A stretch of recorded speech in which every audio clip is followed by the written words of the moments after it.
नमस्कार, टीवी 9 राजस्थान में आप सभी का स्वागत है। और देखिए, राजस्थान में अब एक बार फिर से एसआई भर्ती 2021 की चर्चा होने लगी है।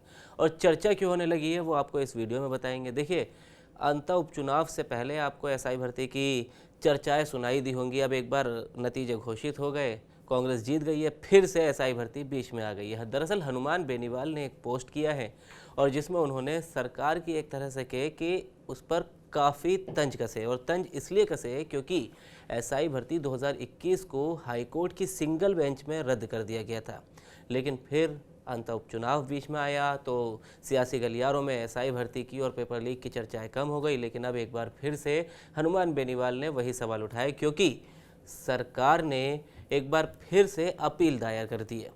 और अपील यही दायर की है कि एक बार फिर इस जो रद्द कर दिया गया था सिंगल बेंच की तरफ से, उस पर फिर से पुनर्विचार किया जाए और इस पर एक बार फिर जांच की जाए या रोशनी डाली जाए। तो इसी को लेकर हम बात करेंगे अम्बेश श्रीवास्तव जी के साथ। तो अम्बेश जी, सबसे पहले तो ये बताएं कि हनुमान बेनीवाल ने अपने पोस्ट में क्या कुछ कहा है, सरकार पर क्या तंज कसा और किस तरह से ये एक बड़ा मुद्दा है, क्योंकि 2023 के विधानसभा चुनाव में भी ये एक बड़ा मुद्दा था। प्रधानमंत्री हो या गृह मंत्री हो, उन्होंने यहाँ आकर पेपर लीक पर सबसे ज़्यादा निशाना कांग्रेस की तत्कालीन गहलोत सरकार पर साधा था।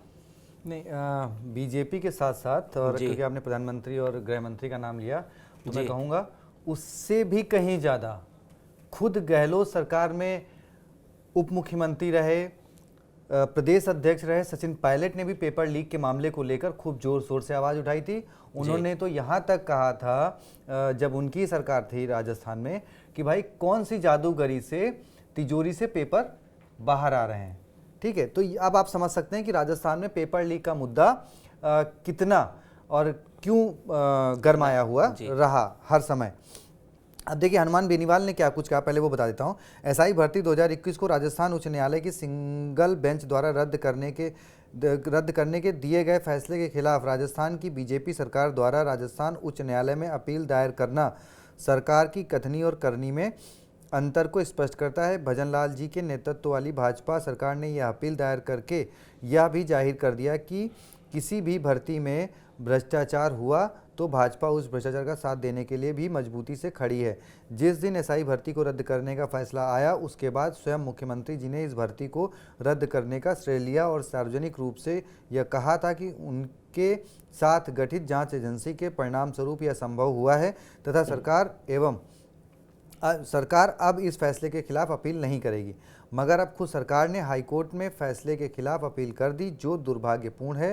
राजस्थान विधानसभा 2023 के चुनाव से पहले स्वयं प्रधानमंत्री नरेंद्र मोदी जी व गृह मंत्री अमित शाह जी ने राजस्थान में पेपर लीक भर्ती घोटालों का जिक्र करते हुए युवाओं के साथ न्याय करने की बात कही। मगर अब मैं उनसे यह पूछना चाहता हूँ कि पेपर लीक में हुए भ्रष्टाचार के साथ सत्ता का खड़ा रहना ही न्याय है क्या? मैं राजस्थान के मुख्यमंत्री भजन लाल शर्मा जी को भी कहना चाहता हूं कि जब पूरे कुएं में ही भांग पड़ी तो फिर ऐसी अपील का क्या औचित्य है। ये जो उन्होंने नाम लिखे हैं वो बाकायदा हनुमान बेनीवाल ने प्रधानमंत्री, गृह मंत्री और मुख्यमंत्री भजन लाल शर्मा जी को टैग करते हुए ये बातें लिखी हैं। अब देखिए, आपको याद होगा एसआई भर्ती परीक्षा रद्द करने को लेकर कई इतने धरने हुए, प्रदर्शन हुए। हनुमान बेनीवाल शायद मेरे ख्याल से 100 दिन जी, 100 से ज़्यादा दिन जी जयपुर के शहीद स्मारक पर धरने पर बैठे रहे। उसमें भी काफ़ी विवाद हुआ था। उन्होंने दिल्ली कूच की बात कही थी, लेकिन क्योंकि जब हाई कोर्ट से रद्द हो गया था तो फिर ठीक है भाई, वो ये चल रहा था कि दोबारा परीक्षा होगी, उसमें शामिल किए जाएंगे वगैरह वगैरह बहुत। लेकिन अब जिस तरीके से सरकार वापस गई है तो अब सरकार पे सवाल इसलिए देखो हनुमान बेनीवाल के खड़े करने बनते हैं कि या तो आप पहले डिसाइड कर लेते कि करना है कि नहीं करना। आप कमेटी बनाई, फिर कमेटी के कई बयान आए, ठीक है। फिर जब हाई कोर्ट ने खुद से ही इस पे संज्ञान लिया, ठीक है, और फिर उन्होंने परीक्षा रद्द करी। उन्होंने बार बार आपसे पूछा, आप कोर्ट में जवाब नहीं दे पाए। एक बार भी आपने कोर्ट की सुनवाई में अपना पक्ष क्लियर नहीं किया। बार बार कोर्ट को आपको फटकारना पड़ा कि भाई अपना पक्ष रखिए, अपना पक्ष रखिए। उन्होंने आपको बार बार टाइम दिया, लेकिन आप सही से जवाब पेश नहीं कर पाए। आप यही कहते रहे कि भाई अभी मुख्यमंत्री यहाँ बिजी थे, अभी कमेटी के सदस्य यहाँ बिजी थे, अभी ये चल रहा था, अभी वो चल रहा था। जब हाईकोर्ट ने रद्द कर दिया, अच्छा सबसे बड़ा बात यह है ना कि ठीक है, आपके इस तरीकों से ना जो वो 849 लड़के हैं या 59 लड़के हैं, उनका भविष्य अधर में लटका हुआ है। भाई उनको कहीं और जाके नौकरी करनी है, किसी और चीज़ के लिए वो ट्राई करें कि नहीं करें, वो इस पे कंटिन्यू रहें।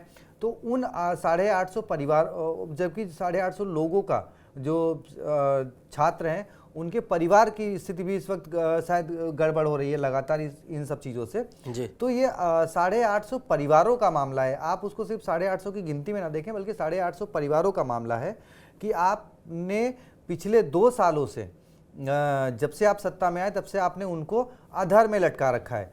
आपने कमेटी बना ली, कोर्ट मामला चला गया, सब कुछ हो गया, कोर्ट ने रद्द करने का वो कर दिया, तो अब आप नई तरीके। अच्छा, इसमें होगा क्या?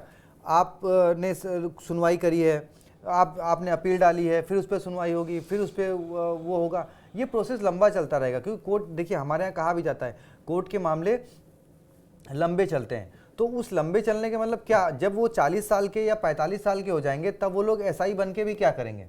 सवाल तो ये भी है कि भाई 45 साल की उम्र में अगर कोई एसआई जिसको पोस्टिंग मिलेगी, कहाँ उसने 21, 22, 23, 24 साल की उम्र में जो है पर्चा भरा था, सेलेक्ट हुआ था, अब वो उसको आप लंबा खींचते जा रहे हो। तो वो जब अगर 40 साल की उम्र में उसको भर्ती का वो मिलेगा तो क्या ही करेगा? तो ये मतलब सरकार, अब देखिए एक मौका मिल गया, अब फिर हनुमान बेनीवाल अपने तरीके से इसका विरोध मेरे ख्याल से जताएंगे, क्योंकि उन्होंने ट्वीट तो कर दिया है। तो देखिए हनुमान बेनीवाल लगातार कह रहे हैं कि गंगाधर ही शक्तिमान है, शक्तिमान ही गंगाधर है, यानी कांग्रेस ही बीजेपी है, बीजेपी ही कांग्रेस है। वो लगातार इस तरह के आरोप लगाते रहते हैं और अब एक बार फिर वो अपनी उसी रणनीति पर आगे बढ़ रहे हैं। लेकिन सवाल अम्बेश जी एक और ये भी है, और उसी सवाल पर मैं ख़त्म करूँगा, उसका जवाब हम अभी जानने की कोशिश भी नहीं करेंगे, क्योंकि सिर्फ जैसा जिस तरह से हनुमान बेनीवाल ने अपने पोस्ट में कहा कि जब कुएं में भांग पड़ी है तो फिर उसको सही साबित करने का क्या औचित्य है। लेकिन समस्या यह है कि यहाँ सिर्फ कुएं में भांग की बात नहीं है, यहाँ बात यह है कि जिन्होंने ईमानदारी से दिया। आपको याद होगा कि जब एसआई भर्ती की चर्चाएं चल रही थी, रद्द कर दिया गया था, तो एक आत्महत्या भी सामने आई थी जी। तो वो भी हमने खबर TV 9 पर दिखाई थी। तो ये बड़ी गंभीरता से सोचने वाला विषय है। तो इसीलिए ना हम अभी सरकार का पक्ष रख रहे हैं, ना ही हम हनुमान बेनीवाल का पक्ष रख रहे हैं। लेकिन हाँ, एसआई भर्ती 2021 को लेकर सियासत हर कोई अपनी अपनी अलग अलग कर रहा है। कांग्रेस की अलग सियासत दिख रही है, बीजेपी की अलग सियासत दिख रही है। कभी सरकार कहती है कि रद्द कर देंगे, हम श्रेय ले रहे, श्रेय भी लिया, जिस तरह हनुमान बेनीवाल ने भी पोस्ट किया है। बीजेपी के कई नेता श्रेय भी लेते हुए दिखते हैं। लेकिन वही बीजेपी की सरकार अब उसको फिर एक बार रीअपील कर दी है, पेटिशन दायर कर दी है।